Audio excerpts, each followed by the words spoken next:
Rising the Shield Hero has another great episode, and now this one, of course, is all about Ren.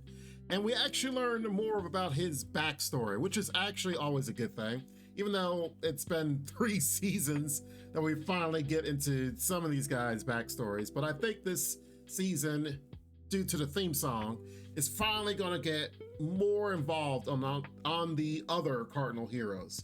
Now, we learn about Ren, and Ren comes, it looks like the world that he comes from, of course, is more modern, as we know, especially with the fact that he has the VR devices. And it seems like the reason why he felt like this world was a game was it pretty much was the game that he was playing. So he's thinking everything, of course, is in levels. We know, especially from Naofumi's perspective, he's able to see levels and stuff, so they all are able to. But it looks like this world that they are in is the same world that he played this game in. So of course, that's why when he's finally in the game, he's like, or he's finally in this world, he's like, oh, this is easy, it's a breeze. I just need levels, and by levels, I'll be able to defeat whatever. Well, it doesn't really work out for him. This world was equivalent to the game that he used to play called Brave Star Online. So of course, that's why he thought, oh, this is all about levels, get levels, be able to do for whatever. And he sees the Spirit Tortoise. It's like, oh, I'm higher leveled than Spirit Tortoise, so me and my team should be able to take it out, no problem. Yeah, it doesn't work out like that. Of course, especially with the fact that we know what happened in the last season, as far as the battles that Naofumi and stuff did. This is like the aftermath of everything. And the aftermath for Ren is him losing his teammates.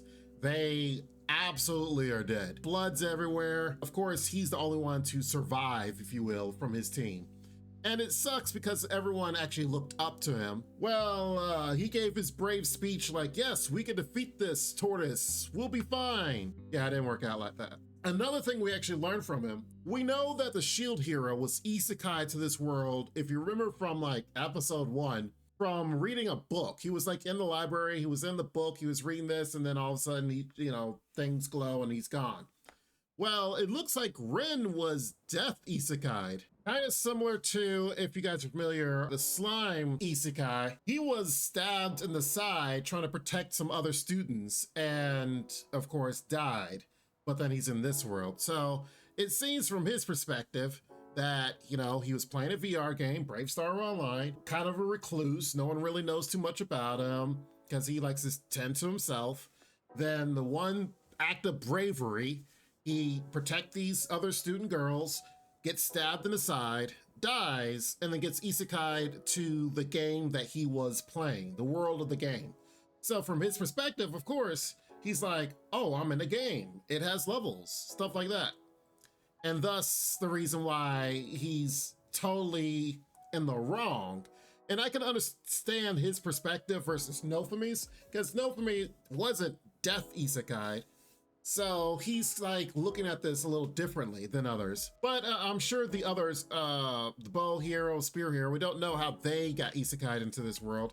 And maybe it's completely different, but I'm actually looking forward to seeing their perspective as the season goes on. And a wow, who would have thought moment. This guy, of course, it tells a story to us what happened after his fight with Naofumi in the inn, and he teleports away with Mine. And lo and behold, guess what happened? Mine steals his equipment. I wonder where we'd seen that before. I mean, the fact is, this guy was trying to put trust in Mine, like, oh, she's crying, she doesn't have her slave crest, oh, maybe I can believe her, oh, we can start over. And then the next morning, well, he has no stuff, he has nothing, all his equipment is gone. And then Mine writes a letter to him, which and it's like, oh, since you're useless, I'm taking your useless equipment, bye. Which is like, really?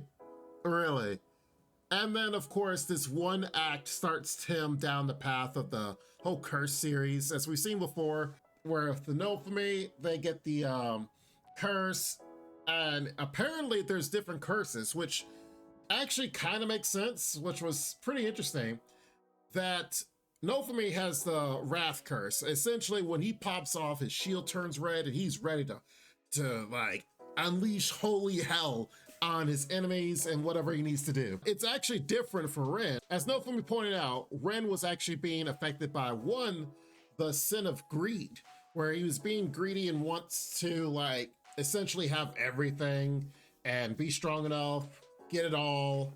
And then also gluttony, because he was able to use a power which essentially turned the ground, upheaved the ground where it was looked like an earthquake. And then like the ground is trying to swallow things up. Pretty interesting that he had two sins. And maybe that's because of how much despair he was going into. I wonder if it's a case of if the shield hero actually falls to as much despair, if he too would not only be afflicted by the sin of wrath, but maybe something else as well. One thing that I actually am wondering about is the fact that, of course, when the curse series is affecting Ren, his weapon goes purple like this. And it is a matter of fact that he's using this to kind of power himself up, to do more damage, to actually attack his enemies. But one thing that I find weird is the spear hero. Now, the spear hero's weapon is also glowing this purple glow. Now, of course, everyone is going towards the sword hero because they can see his affliction, see what he's going through, and how all of a sudden he's a lot stronger, the sword hero that is, as he's trying to also use that strength to attack everyone. Now, granted, he wasn't nowhere near as strong as this shield hero because he's like, man, he's just blowing off attacks. The key is the spear hero here is also glowing purple, which is weird to me that no one else has noticed this, that all of a sudden the spear hero is just crazy strong, kills these bandits, the same bandits from last episode that was from another world, which is interesting, they're still alive. But he absolutely just runs through them. Went from being super weak to being all of a sudden he's such a strong master, if you will, and just kills them in one blow each. But he's also glowing, and even Naofumi is like, where's your strength coming from? To me, it seems like, isn't he showing the sin of pride? Like he's being very prideful, like, oh, pride in his own abilities, but then also he's trying to like warm up to the shield hero. I mean, maybe I'm a stretch here, but it just feels weird that this whole time, even from last episode, his weapon has been glowing this purple this whole time, and no one's picked up on the fact that this is the same purple that Ren was showing. Like maybe there's an issue with him as well. I don't know, and we'll definitely have to see the future episodes to see if there's some correlation here. But if it is another curse, of course, that's not going to be good for him. Finally, let's end with this. There's actually a correlation between the heroes now than the heroes previously. Now, if you look at the way things are, you have the sword hero now has a connection to Naofumi. This woman, of course, the soldier, she fights Ren, and honestly, it's just outskills Ren in every moment. You know, the fact is she has a goal to fight for and Ren didn't, and she's able to kind of make Ren helpful, basically help Ren to get back to his senses, which is great. It's awesome. It's exactly what we needed. She, of course, all of them are now having ties to the shield hero. Here you have the spear hero, once Phila, and or Philo, and now you have the sword hero, which you can kind of see a budding relationship between him and this girl here after their fight. I have to draw the conclusion of the fact that look at the contrast from before and now. Before, episode 1, I would say, basically in the beginning, everyone was looking down on the shield hero.